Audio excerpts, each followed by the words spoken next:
Hello everyone, আসসালামু আলাইকুম। কেমন আছেন সবাই? আশা করি সবাই ভালো আছেন। শুরু করছি নতুন আরো একটি ব্লগ দিয়ে। আশা করি আপনাদের সকলের ভালো লাগবে। তো আজকে হচ্ছে শুক্রবার আর এখন বাজে সকাল ৭টা। আর ছুটির দিন ছিল, তো আজকে তারপরেও একটু জলদি করে ঘুম থেকে উঠে পড়েছি। ঘরের সবাই ঘুমাচ্ছিল।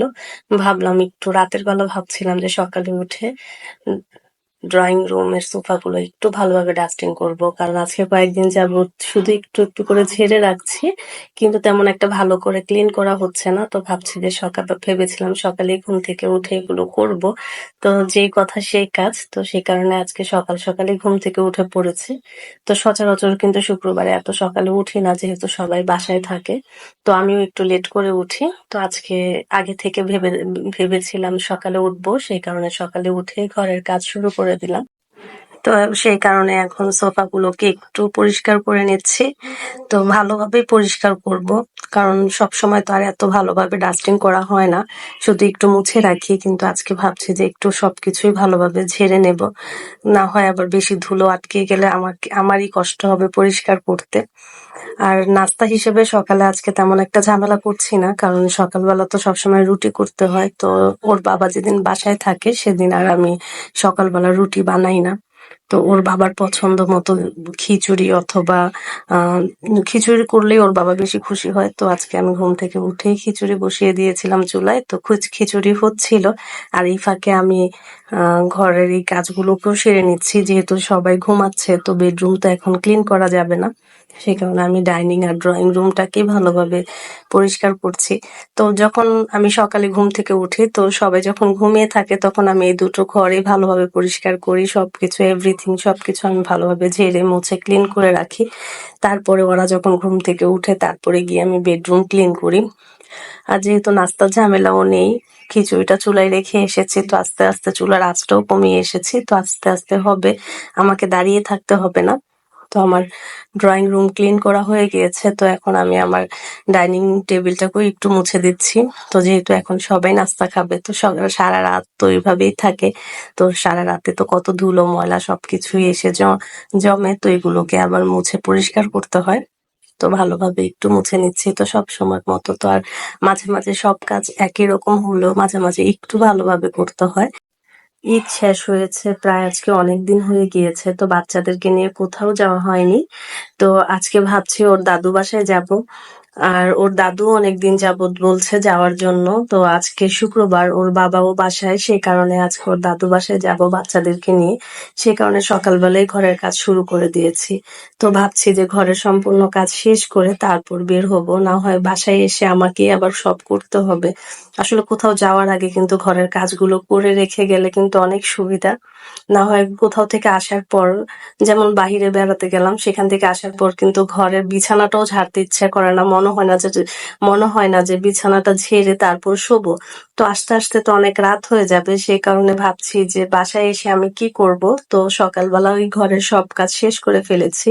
আর সকাল সকাল যদি কাজগুলো শেষ করতে পারি তাহলে সকাল সকালেই যেতে পারবো, বের হতে পারবো। আসলে ঘরের কাছে রেখে কোথাও যেও মনে হয় শান্তি পাওয়া যায় না, যে বাসায় গিয়ে আবার করতে হবে। সেই কারণে ঘরের সংসারের সমস্ত কাজ শেষ করে তারপরে যাওয়াই ভালো।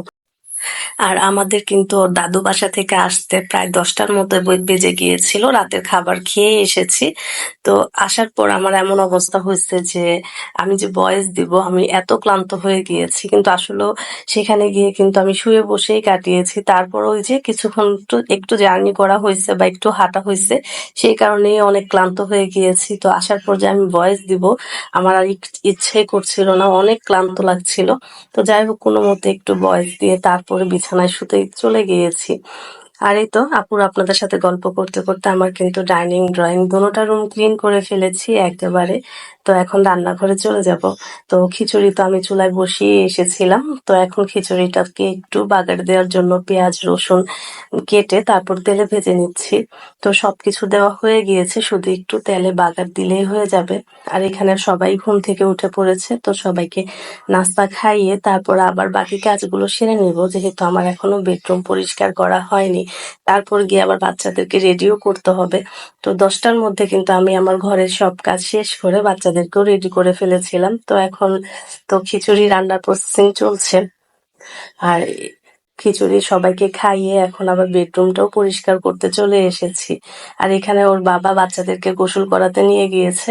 তো একজন যদি একটা কাজে হেল্প করে তাহলে কিন্তু আরেকটা কাজ খুব সহজেই করা যায়। যেহেতু বাচ্চাদেরকে ওর বাবা গোসল করাচ্ছিল, তো আমি এই ফাঁকে ভাবলাম যে আমার বেডরুমটাকে পরিষ্কার করে ফেলি।